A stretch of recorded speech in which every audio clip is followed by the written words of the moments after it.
Don't you be mad over here. He knocked the camera off like 2 seconds ago. Can you please get off the coffee table without knocking this over? Come here. Welcome to the Brooklyn Knitfolk podcast. My name is Jaclyn. You can find me on Instagram and Ravelry, basically anywhere on the internet as at Jaclyn Salem. This is episode number 61, and this is a podcast all about knitting and sewing and whatever crafty things I happen to be making right now. Jafar, could you not do that? Just don't. I am so happy to be back here with you guys again. I know it's been quite a while. It has been a month since the last time I posted an episode. I try to give an episode every 2 weeks or so, but it has been 4 weeks since I last posted one. I'm really sorry about that. I have missed talking to you guys, but life has just been so busy for me lately. It's hard enough to even pause to have some time to knit anything to have to show you. So that's kind of what's been going on in the background. Yeah, so it's just been great, but just busy. So I'm happy to be back here recording for you guys again and talking to you again. I have lots of projects to show you, some updates on some that you've seen in previous episodes, and then a lot of new ones, some sewing revitalization, and yeah, I'm just like really excited. Lots of patterns to share with you. So let's get this episode started. Okay, so let's start with the knitting stuff, I guess. I will give you some, I have a finished object, so I guess I should show you that first. I almost forgot because it's been so long since I finished it. I finished this pretty much right after I posted the last episode, but of course I have to show you my velvety sweater. Isn't this so beautiful? This is a pattern by Gregoria Fibers. It's called the Velvety Sweater. And I'm not sure what weight it calls to be knit in, actually, because Gregoria Fibers dyes her own and sells her own yarn. And it's like a yarn base that it's not altogether clear. I think she says it's DK, but I got gauge with worsted weight. So I held the fabric triple, 2 strands of fingering weight, which I guess is supposed to be DK weight. So maybe it is a DK weight sweater. I don't know. You'll have to look at the project pattern page on Ravelry to kind of get all that information. But I held 2 strands of fingering weight yarn in the O-Wool O-Wash fingering base in the Pearly Muscle colorway. And then I held that triple with 1 strand of Sweet Sparrow yarns in the Sugar Plum Fairy colorway, which is a very similar color to the color I knit this in. And it's sort of like this dusty lilac color. It's really, really beautiful. Pearly Muscle, like I said, is the name of the colorway from the O-Wool. So it's not like super bright. It's more of a muted purple, which I'm hoping is coming off on camera. And I love the stitch pattern. If you guys have been watching me for any length of time, you know how much I love broken rib stitch. It's one of my favorites. I just think it gives a little something extra to rib and to, you know, just a basic knit in general. I just really like how broken rib looks, and it's a pullover. The pattern does not call for a split hem, but I did this on my own. So I made that modification. I cropped it quite a bit. It is more fitted than the intended fit of the pattern is. I think she has you kind of knit it more loose fitting, is like according to the pattern specs.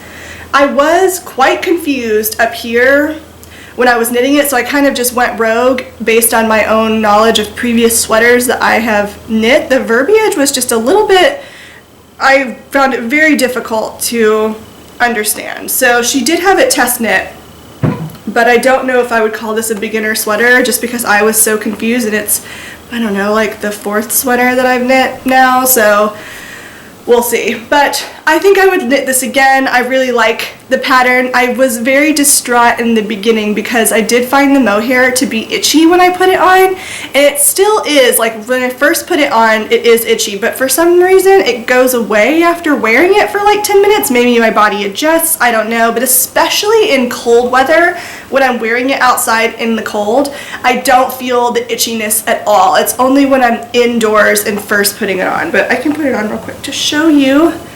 It has a folded neckline that you sew down with the yarn. He is determined to film this video for me today. Thank you so much, baby. That's so sweet of you. Okay, because the neck band is a little bit too tight, I like literally can't put it on without having my glasses off, but let's see here. And yeah, that's the sweater. Quite cropped. The side split hem I really like. It's very warm. I think it fits really well. It's really cozy and comfortable. Yeah, I just really love it. I think it's a great addition to my wardrobe. The pattern has like this bellish sleeve thing happening, and I did leave that in the pattern, just not as extreme. So I decreased it slightly along the way. Not along the whole arm, just kind of like more toward the cuff right here, which you can kind of see the decreasing that happened here, which I think is as neat as possible given that you have to decrease in rib stitch, so you have to do 3 stitches at a time when you decrease in any kind of rib stitch for it to keep in pattern. If I didn't do that, it would have had me do it all at one time by the cuff, and thus the balloon part would be even more pronounced, but I'm okay. I like how it turned out. So cozy, so comfortable, and I just love this color. So I really, really like this pattern. I think I would definitely knit it again. And one more time for anybody who missed it, this is the Velvety Sweater, a pattern by Gregoria Fibers. Okay, next project. I have 2 hose. It's a half object. First one is living in this really beautiful bag that Julie got for me for Christmas last year. Julie, who's Sweet Sparrow Yarns. And in it is Sweet Sparrow Yarns project. So I have finished my first Racing Bells sock. The name of the colorway is Racing Bells. This is just a vanilla sock. It's nothing like crazy. I just really, yellow is not something I normally gravitate toward, but for whatever reason, when I saw this at Julie's trunk show, I knew I had to have it, you know? It just really struck me, and I think like I've been telling you guys for the past few episodes that everyone needs this colorway, but just look at it. Doesn't it just make you so happy when you look at it? It's based off of the movie A League of Their Own, the Racing Bells team, and it's just like this really kind of light, sunshiny yellow, brown that's supposed to kind of represent the dirt in the skirt, little blips of like chartreuse and blue every so often. It's just such a happy colorway, and whenever I knit it, it just makes me feel like springtime and summer. It just, yeah, I just really like this colorway. Every time I pull it out, it makes me happy to knit on it. So I've just been savoring it. It's been a really slow going project. I've had it, not slow going as in I'm not enjoying it, just slow because I just work on it here and there when I feel like it. On the subway, or if I'm like between projects and I'm not kind of well versed enough in the pattern of the next project before I want to like take it with me anywhere. This is just kind of like a good in-between project, just when I need a good sock pattern. And I use the Fish Lips Kiss heel. I do a 2x2 rib on size 0 needles, a 64 stitch count, and a rounded toe. That is my current sock recipe. Although as I wear my socks, they do stretch out a little bit, so I'm wondering if maybe I should start decreasing that stitch count to like 62, but then I couldn't do the 2x2 rib, which I really like. So trade-offs, we'll see. I think 60 might be too small. So for now, this is my recipe. And I have cast on the second one. I'm past the ribbing now and into the stockinette. I do knit my socks cuff down. Jafar, oh my gosh, he's just in everything today. He just wants to be in everything. Poor baby, he just needs more attention than I've been giving him in this morning.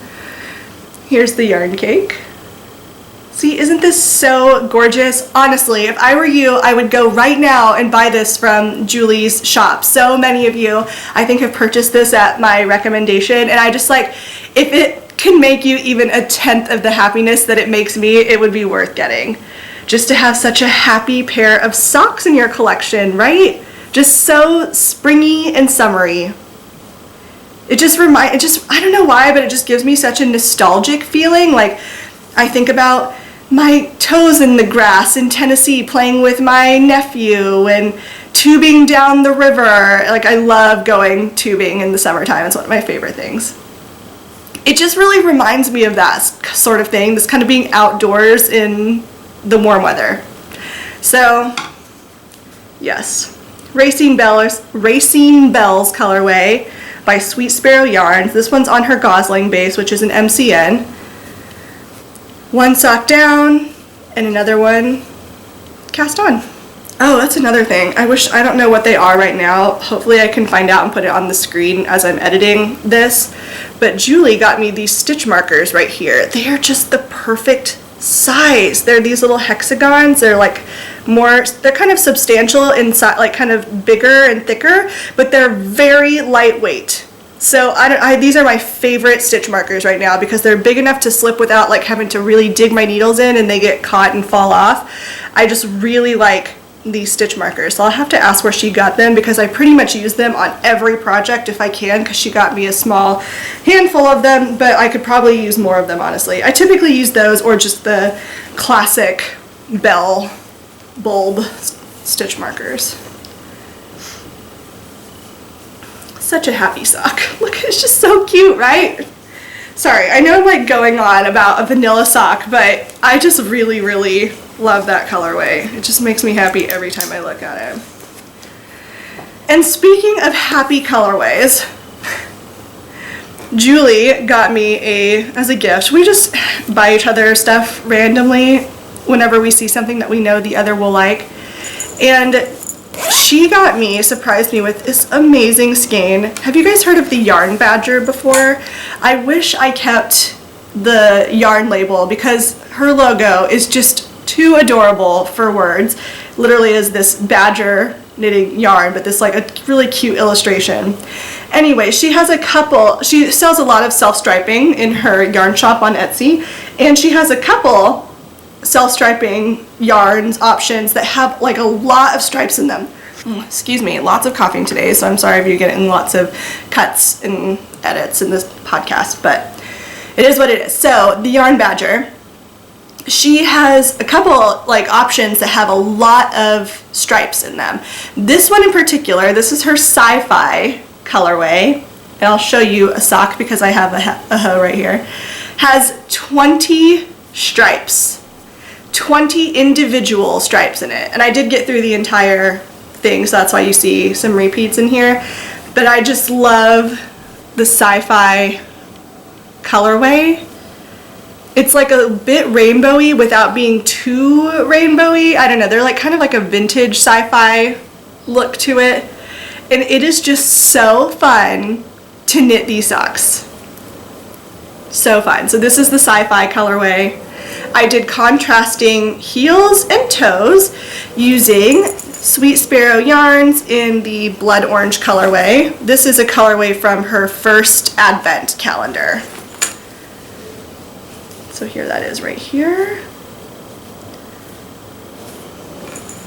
Because I wanted to have as much yarn as possible to knit these socks. So I did my first ever toe up sock, and this looks really big because it is. These are going to be for my boyfriend Andrew, who has gigantic man feet. Like, holy shit, these things take forever to knit, but they're fun at least. And I wanted to make sure I used every single bit of this yarn that I can. However, I weighed the cake after finishing the heel to determine how long I could knit the leg based on what I had already knit. Somehow, I don't know if my gauge like has loosened up even more. Like I said, I knit my socks on size zeros, but I have 69 grams left, and I wanted 50 so that I could do, use as much of this as possible and do really long socks. The funny thing is, like, these are just as long really as my normal socks are, so I think my gauge must have loosened up, or this is like really lightweight yarn, and so there's a lot, or lighter weight than your typical fingering, so then there's more yarn in the yardage for this. It's a BFL skein, which is good because he wears through his socks like nobody I've ever seen before. I have never seen somebody that has so many holes in their socks before. But so yes, he needs a pair of hand knit socks. He's gonna find them so cozy, I know it. But yes, glad that they're BFL. so that he won't get as many holes in them as quickly, because BFL is known, Blue Face Leicester yarn is known to be more durable and hard wearing than merino yarn is. So I just love this, and the blood orange I think is a fun pop in it, and I think he's really gonna like them. I've been using this cassette tape progress keeper for all of the projects that I've done for him so far. I don't know why. I think we have some overlap in our music taste, but a lot of different music taste too, and so it's just kind of, I don't know why it reminds me of him, but it does. So I've been using that on like all of the projects I've knit for him, and I say all of them like I've knit so many. I knit him a hat before I knit this. So yes, one sock done. Literally cast this off this morning. I really have to say, after knitting this, I definitely really prefer knitting my socks cuff down rather than toe up, so I will probably knit the second one cuff down as I prefer, even though it's going to mean that the stripes are not matching, which I kind of at first wanted to match them exactly, but you know, honestly, even he wears his like 2 different socks every single day anyway. He's not gonna care if they match or not, so it's fine. So yes, this is the Yarn Badger in the Sci-Fi colorway, 20 individual stripes. And I really kind of like how there is definitely some design to it. So like every other stripe is a similar color. So we have gray, different color, gray, different color, gray, and then this red is kind of like a tint of this color up here, and then brown. This pink is kind of a tint of what's happening up here, brown again, green, gray. This green is kind of like similar to what's happening. So it kind of like flows, you know, you can see what I mean? So it just has a nice flow to it, I think. Like I said, without being too wacky. Fish Lips Kiss Heel. I cast on, I think there's 68 stitches happening on this part right here, and then as I got to the leg, I started increasing a little bit, I think up to either 70 or 72, I think, for the very top, but I started at like 68 and then increased to 70 right here, and then to 72 up here, so it kind of gets wider as it goes. So we'll see how this fits. I'm going to have him try it on. I had him try it on in progress when I was knitting the foot to see how long to make this long foot. So I'm excited. I think he will like them. On that regard, so Andrew and I have been obsessed with art heist stuff lately. Like, we've been listening to anything we can get our ears and hands on about the Gardner Museum, the largest art heist in at least American history, maybe even world history, I don't know. It's a museum in Boston that had 13 paintings stolen, and they still don't know who did it, and so we've been like going down these rabbit holes of researching about art heists, because we're both very into art. He was an architecture major, I was an art school student, you get the idea. And so there are 2 paintings in particular from the Gardner heist that we've been so obsessed with. One is Chez Tortoni from Manet, and the other one is The Concert by Vermeer. I love Dutch masters art. I love Dutch paintings. So I've commissioned Julie, Sweet Sparrow Yarns, to dye 2 colorways, 1 skein each of both of these, inspired by both of these paintings, and I'm going to knit us matching Gardner heist socks because I am a sucker for a good theme, and I think it will be so fun, right? So I just told Julie about that like either last week or the week before, I can't remember, and I'm stupidly excited to knit these Gardner heist socks for Andrew and I think that will be hilarious. And this project I just showed you is living in this sushi bag. I don't even like sushi, but I love, like, because I don't like seafood, but I love like sushi motifs of things. I think it's so cute, and this bag is from Lucky Star Yarns. I just think it's so adorable. Okay, next project update. Bursting from this bag that's probably outgrown at this point. This one's from Wild Handmade. It's one of my favorites, I'm sure you see it on every episode. Is my Nordiska sweater. So no, I have not forgotten about it, but no, I'm not really in love with it anymore. It's just been trial after trial after trial of this color work. So I finished the body, finally, in the 2-tone color work, which I really, really liked. That was a very good decision for me. It was too colorful, as written, and I'm just more of like a two at the most kind of person, and color work is not usually even in my kind of style anyway, but something about this color work design really appeals to me. I really like the design that Jaclyn Hunter just released this previous Friday too, though. I think that one's really cute. I wish I could remember the name. I'll put it on the screen. And of course the Soldotna top, crop top, adorable. I love seeing all those versions of that. I just don't know if I would really wear that again because it's not my style, but I do very much love that pattern. So color work came out great. It did kind of cinch in a little bit. I should have gone up a needle size when I knit it. I thought because I was a loose knitter that it was going to be fine, but it was a visible thing. However, it did block out, and I know that's because I did block it. It's kind of all wrinkly now because I stuffed it back into the bag. To some extent, you can see how it still draws in there, and sorry it's so wrinkly because I blocked it and then stuffed it back into a bag. It's a great size, like as far as the oversize goes, like, but now the issue is it's too long by like about 3 inches. And of course, the place where I have to fix that is here, beyond the color work, where I've already ripped this out 3 times. I've ripped this out and reknit this 3 times. I honestly just don't have the wherewithal to knit it again. I really don't. So it was gonna be headed for the Frog Pond, or to Emily, Slow Fashion Rebel, because she expressed interest in it. But then Julie, my lovely Julie, has offered to reknit this part for me. If I rip it back to where I want it, she'll knit the color work for me because she really enjoys knitting color work. I still feel like it's too much of an offer to take her up on. Like, she did offer, it's not like I asked her to do that, but it just seems like there's so many things that we want to knit. The last thing that we want to do is gift knit. So she says she's fine with it, but that just seems like so much work to me, you know? I just don't enjoy the process of color work knitting, so there's no way I could knit this again. I just really don't I hate knitting color work. I think it looks really pretty. The style isn't really like so up my alley as it is, so I just could not see myself knitting this a 4th time. I was even going to skip the color work on the sleeves and just knit them to be fitted single color, keep it more simple to that end, because I just don't, the color work knitting does not suit me. But Julie has kindly offered to reknit it for me. I'm still deciding if I'm going to take her up on that. We'll see what happens. But yeah, this is my Nordiska sweater in progress, a pattern by Jaclyn Hunter. I sound so sad as I talk about it. It's just been like trial after trial after trial of knitting it.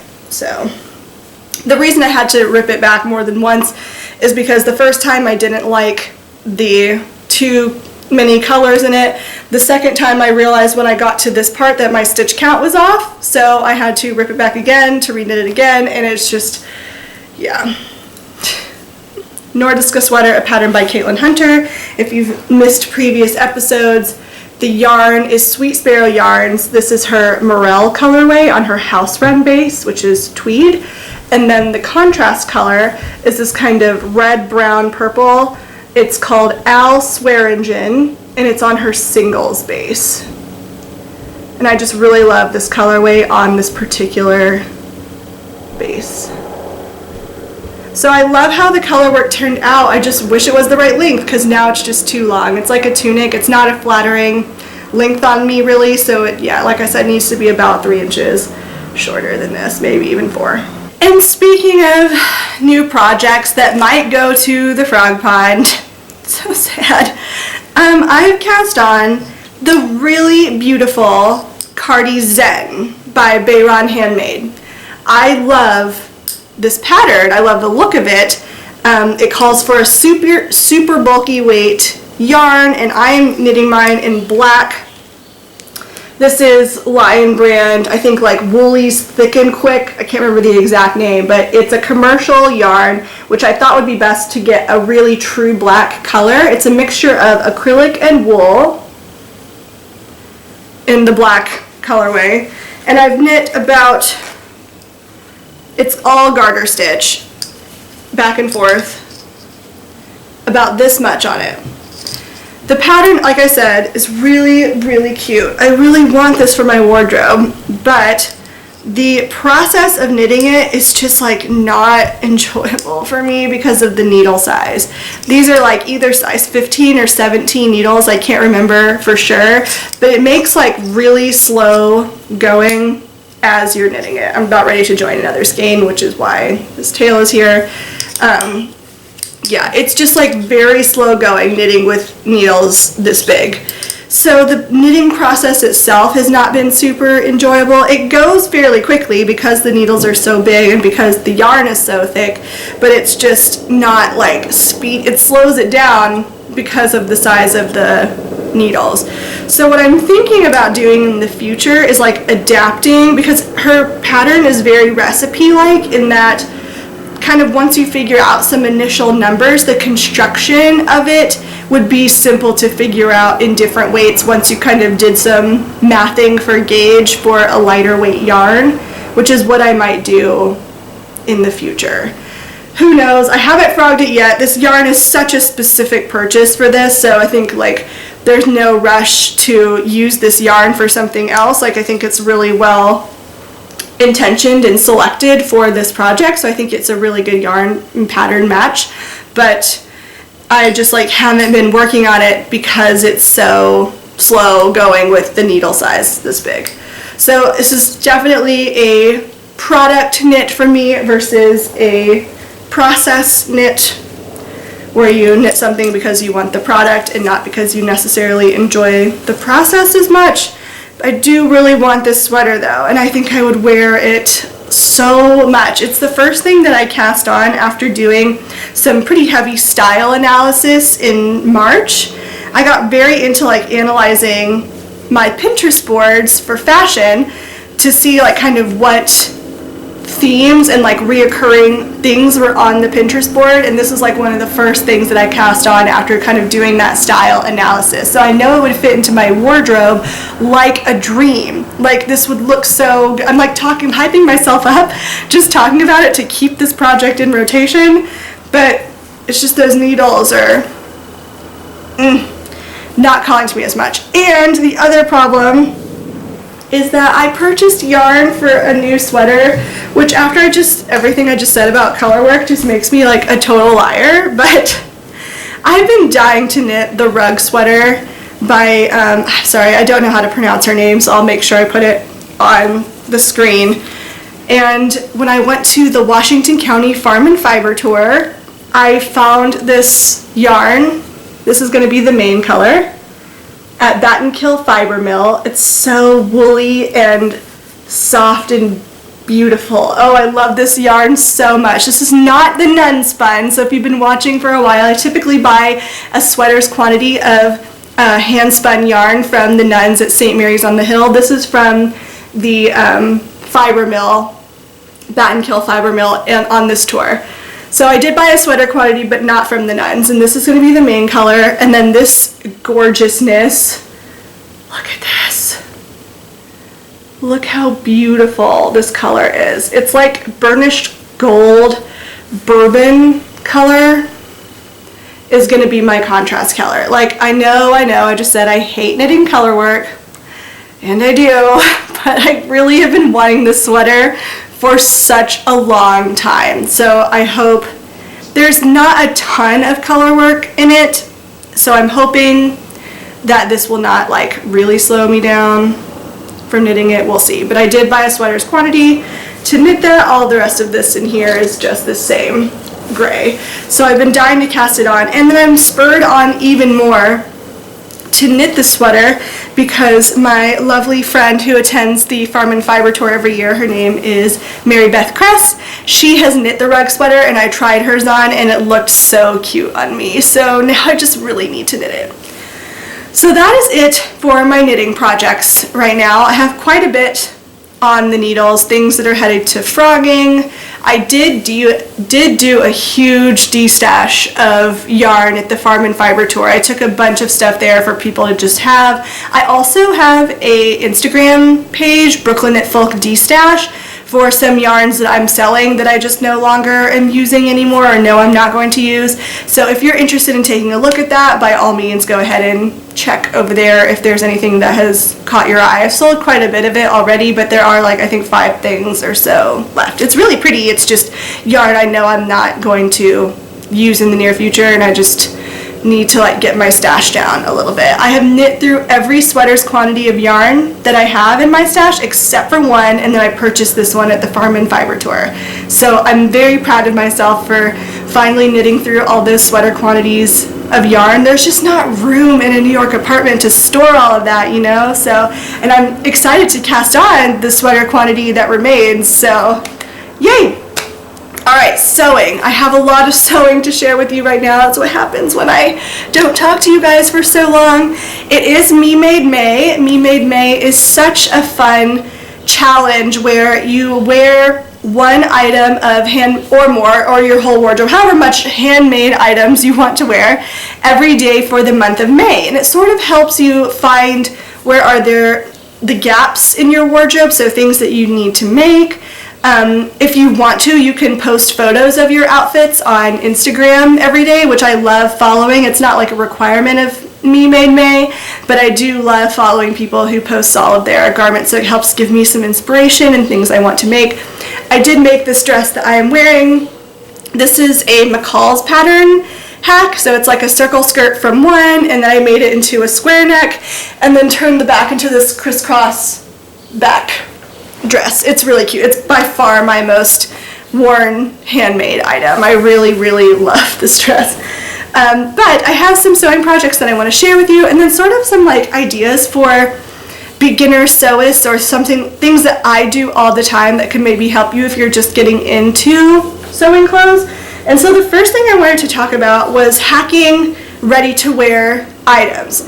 So this is something that I do all the time, especially when I first started getting into garment sewing.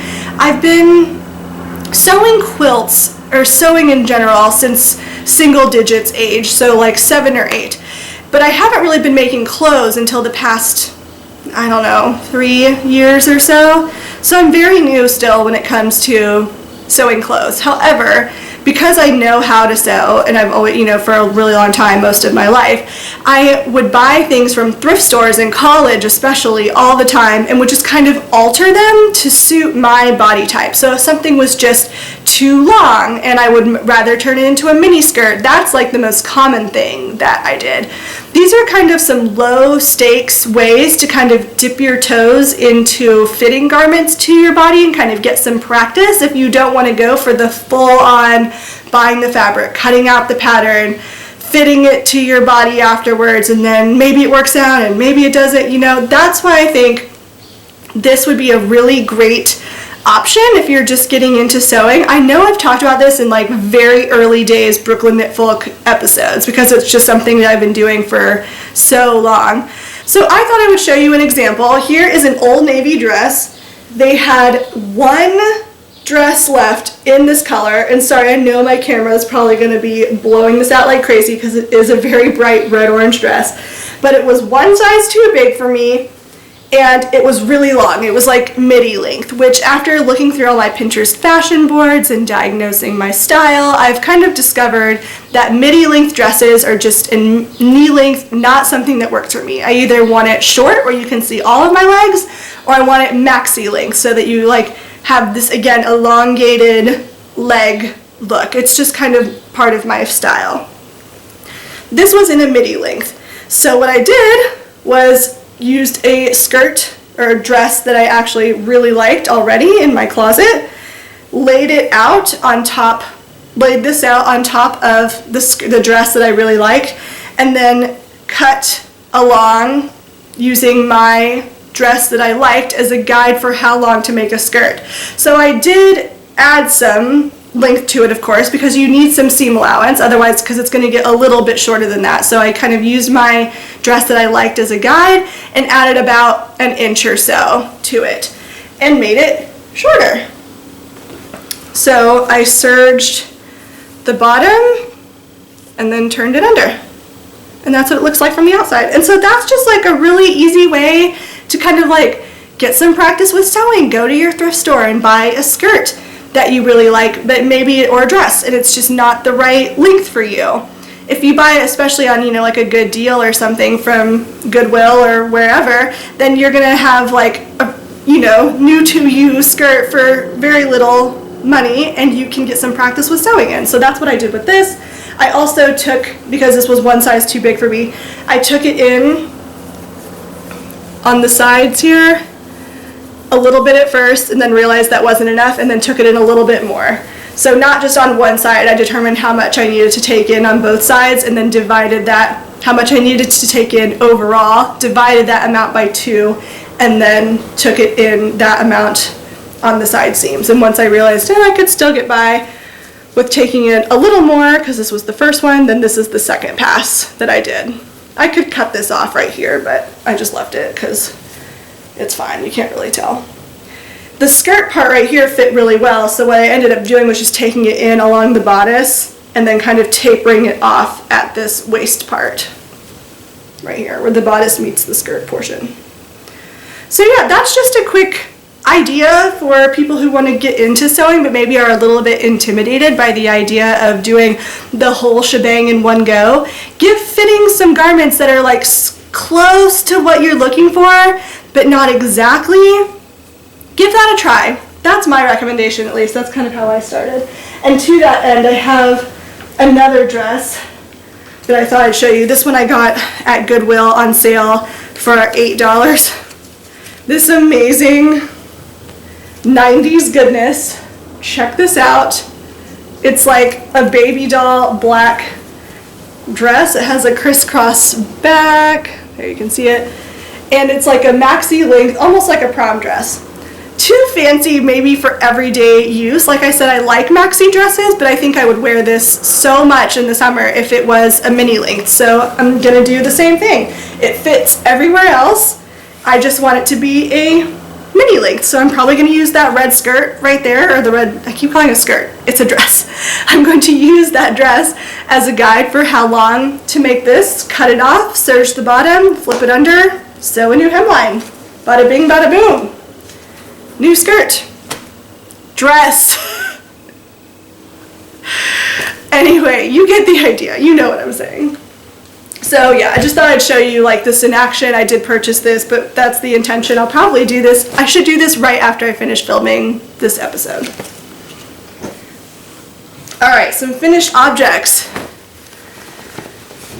The Deer and Doe Fumitaire skirt. Oops, it's not buttoned all the way. There are either 11 or 12 buttons on this thing. I can't remember. It was a lovely night of hand sewing buttons. They are the last thing that I needed to complete this skirt. I don't know why it took me so long to go to the Garment District and buy these, but these kind of tortoise shell looking buttons. This is the Deer and Doe Fumitaire skirt, and sorry it's a little bit wrinkly. It's been hanging in my closet, but hanging like this, so the wrinkles are kind of very present right here. It's a maxi length skirt. This is a skirt this time, not a dress. In this gorgeous terracotta colored twill weave like tencel fabric. It's like got some weight to it for sure. It's very similar to the weight and drape of this dress that I'm wearing right here, except this one has more washes, so it's gotten softer and less pronounced on the twill weave over time. So I'm guessing that's probably what's going to happen to this skirt right here. But yes, very enjoyable pattern.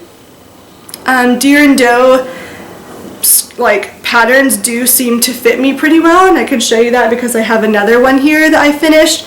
Their size range, they have made it more inclusive since the first time when I bought this skirt pattern. I was at the second to the largest size, which personally I don't think is a very inclusive size range. Usually I fall right in the middle.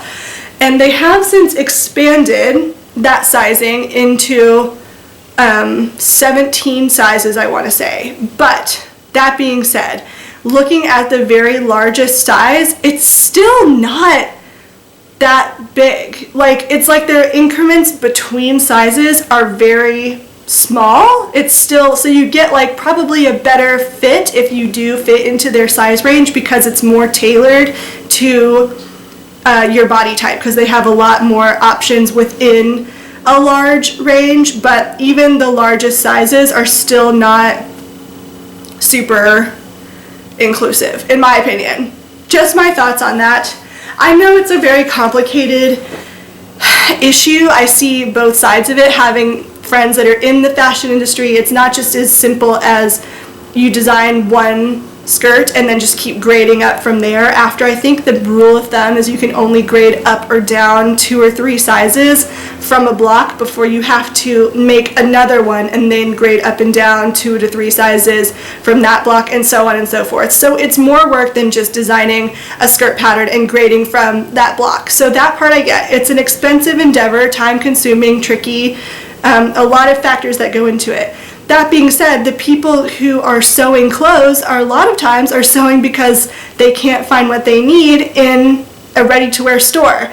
So by including a little more into their size ranges, I think that pattern companies are going to see a huge increase in sales, because the people who need these patterns more are the people who can't buy their clothing in a store for some reason. So just my 2 cents on that. I see both sides of this, but Deer & Doe has included more sizes in their range, just not as many as other pattern companies do, for sure.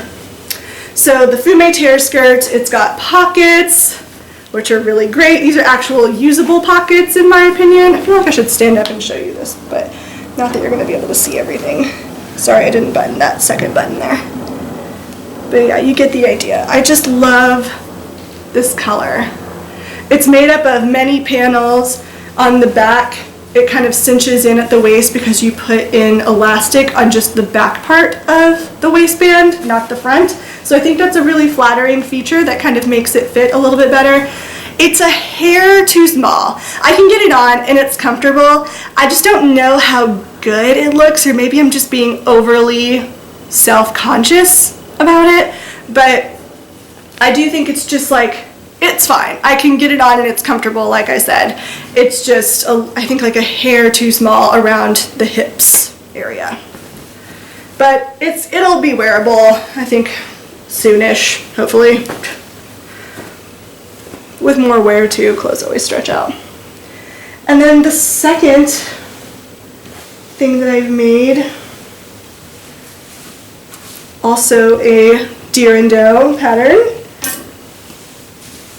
They just released a new line of patterns, 3 I believe, and I was immediately drawn to the Pensy dress or Pensy top.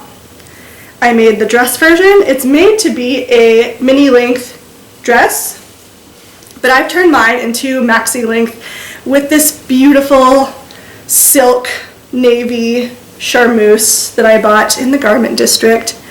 Look at this lovely like scoop detail here.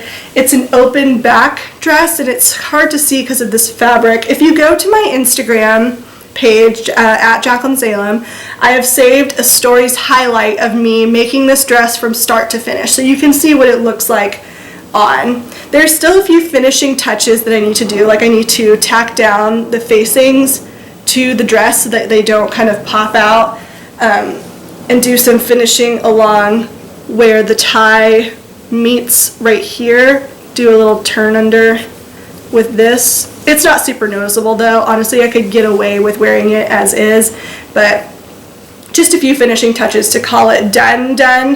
But I love this so much. It's so light, breathable, elegant. I love the maxi length. It definitely is a statement dress. It feels like a bit much to wear to work. Like, I'm a dressy person, but I feel like it is, even for me, a little bit too dressy. I did try it on top of a striped shirt that I have, and that looked kind of cute, so maybe I could get away with more daytime wear in that way, or wearing it on a weekend instead of work. I don't know, we'll test it out. I'm sure I'll wear it to work eventually, just because my coworkers all love to see stuff that I've made. But yeah, I'm really proud of this dress. I think it's finished to a really high standard without being overbearing.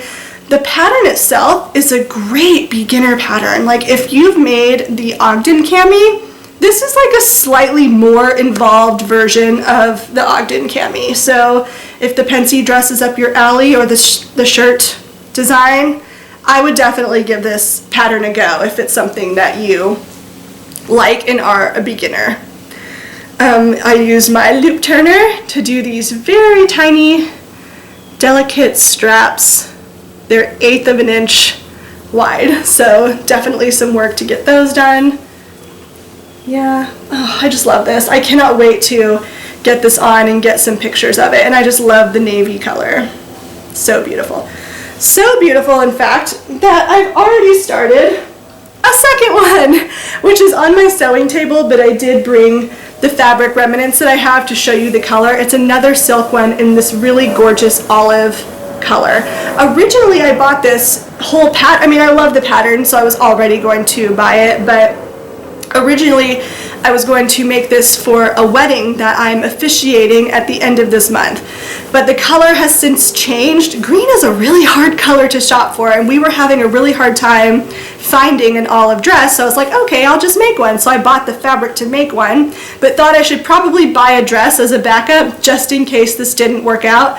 And it does look like it worked out, so that's kind of, you know, a bummer that I have this extra fabric that I don't really need necessarily, because we picked a different color, green, because we were having such a hard time finding a dress color in that. But I still really love olive. Like, this is a great color for me, fits perfectly into my wardrobe, and kind of unique, you know, like I feel like, knowing, because I've been trying to shop for it, you just don't see a lot of green dresses in general, so I think this is going to be a very unique dress. This color is like everything, honestly, right? So pretty. So I'm about halfway through sewing a mini version, so kind of as the dress comes, so it's not going to be the maxi full-length version. I'm doing the mini version as the pattern is designed in this really gorgeous olive silk charmeuse. So pretty. I think with my coloring too, you can just kind of tell. I really think this is going to be a stunner. So 2 really great new pieces for my wardrobe, both by Deer and Doe. The Pensy dress here and the Fume Terre skirt, both by Deer and Doe. So that's it really for all the stuff I've been making. I know this has probably turned into a longer episode. I do have a couple of things to show you that I got from the Washington County Farm and Fiber Tour. Both of these are from Foster Sheep Farm. Oh, and if you don't know, I guess I should explain what the Washington County Farm and Fiber Tour is. So my personal favorite podcast of all time is the Yarns at Yinhu podcast, which is hosted by Sarah Pomegranate from Instagram. Her name is Sarah. It's an audio podcast, so audio only, and I love the premise of her podcast. It's all about post-apocalyptic life skills. So she does knitting, sewing, a lot of cooking segments. She reads poetry sometimes on her podcast. It's just such a wonderful podcast, my absolute favorite. So I highly, highly recommend. Again, that is Yarns at Yinhu. Yinhu is a tea house that she lives in with her partner. And I just love her podcast. Anyway, so she organizes once a year this retreat, very budget friendly, because we don't stay in like a fancy, you know, accommodations. It's like a retreat center on the St. Mary's on the Hill convent. It's almost like a camp setup where there are like bunk beds, but no one sleeps in, like, she only sleeps 2 people to a room, so everybody has their own bed. It's not like you're in, there are 2, okay, I'm getting too granular with this. The point is, it's comfortable where no one's sleeping in bunk beds situation, but it's almost like you're at an overnight camp, basically. So low budget. The Washington County Farm and Fiber Tour is the main event of the retreat. So we go, we have fun. It's the same people usually every year with like a few new people sometimes. We get together in the evenings and knit together in like the common area and share our purchases that we buy. But during the day, we go to the Washington County Farm and Fiber Tour. Washington County, New York is upstate. It's the largest fiber producing county in New York State. And to kind of celebrate that, the farms kind of participate in this like meet and greet of sorts, where you can like tour their farms and see their setup and how they raise their sheep and see sheep shearing demonstrations and buy things directly from them. It is my favorite, hands down, fiber event of the year, Rhinebeck included. I love Rhinebeck, but this is just more intimate, and like the women that go are just such a fabulously talented, beautiful soul group of knitters. It's just the best, the absolute best. So on this fiber tour, I purchased the yarn that I showed you for my rug sweater. We all bring our sweaters, of course, and wear different sweaters all the time and try on each other's sweaters to see what we like and show each other what we're working on.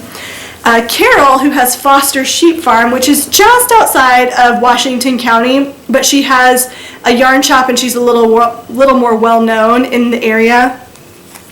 Carol dyes her own yarn, and this is a colorway that I bought. I don't know if this one has a name, actually. I don't know if she names her colorways. It doesn't say on here. I don't know. But it's this, it looks so similar actually to the yarn that I purchased for my velvety sweater, the O wool, like the pearly muscle colorway. But I just love this color, so I think it would make a great pair of textured socks. So that's from Carol at Foster Sheep Farm. And then I got this mini set because it just reminds me of my mom for some reason. I don't know what it is, like these berry colors and these green colors.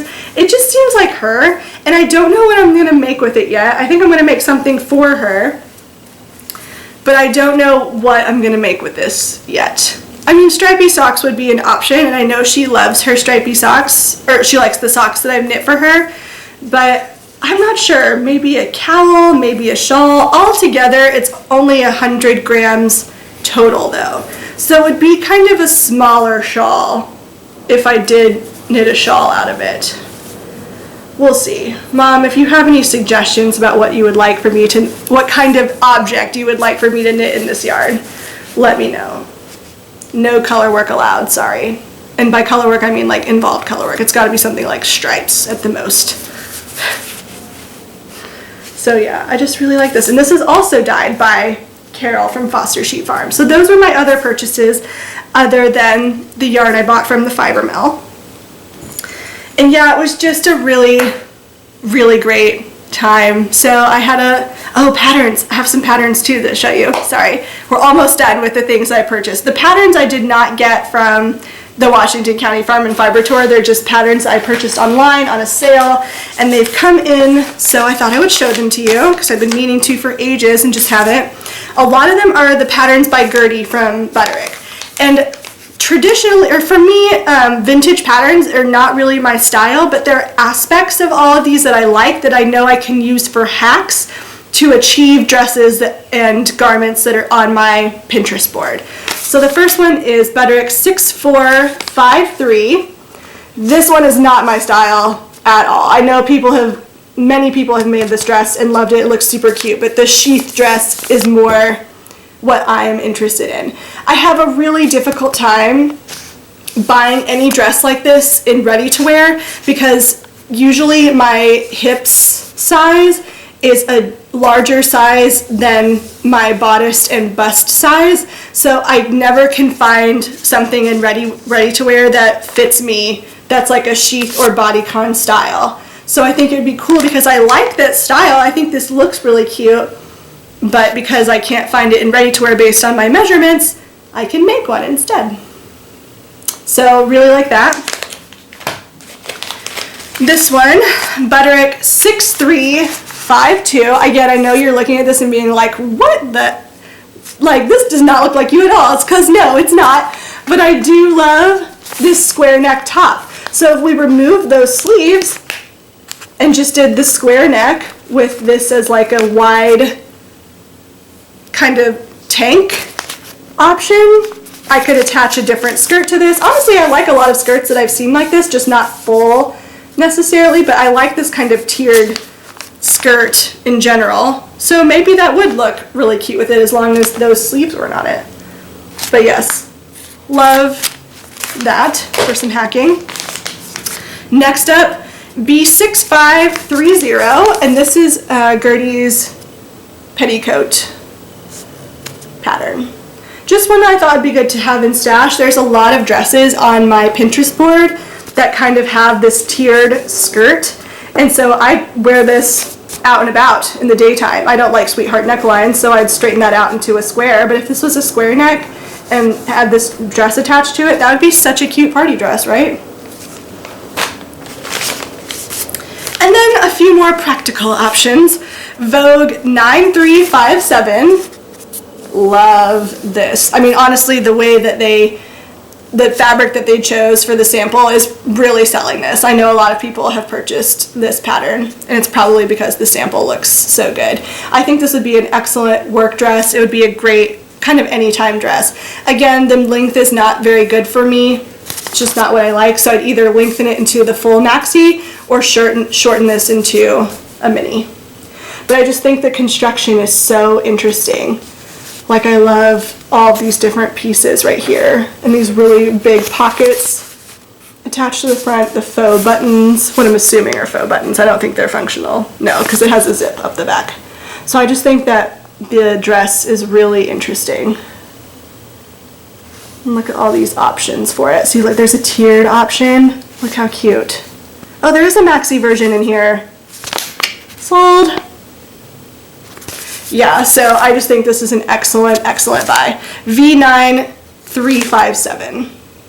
This is a Vogue pattern.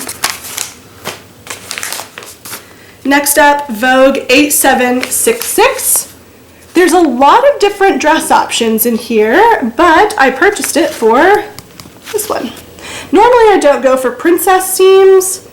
We'll see, but I think this is such a great summer looking dress. Like, could you imagine this in a gorgeous, like, linen? Ultimate summer right there, right? So pretty. And honestly, these both of these, they say that they're easy, like very easy Vogue patterns, so I bet these will be quick makes. And then my last one. This is Vogue Nicola Finetti for Vogue V1486, and it's a top and skirt pattern. I've had my eye on the skirt pattern for ages. I just haven't purchased it because it seems like such a specific, like, I couldn't wear this more than once a week. It's definitely like a statement skirt item. So in that case, it seems a little bit frou-frou-y, you know, a little superfluous to have. But I just think that this skirt is so cute, and I've been eyeing it for ages. So, you know, it's like, you know what? I'm just gonna get it. It's made for like scuba knits. So it's a very fitted at the waist, but a lot of volume. So I think it will look very flattering on, because I'm a pear shape, so all these kind of patterns, when I'm buying things, I have to consider for a pear shape.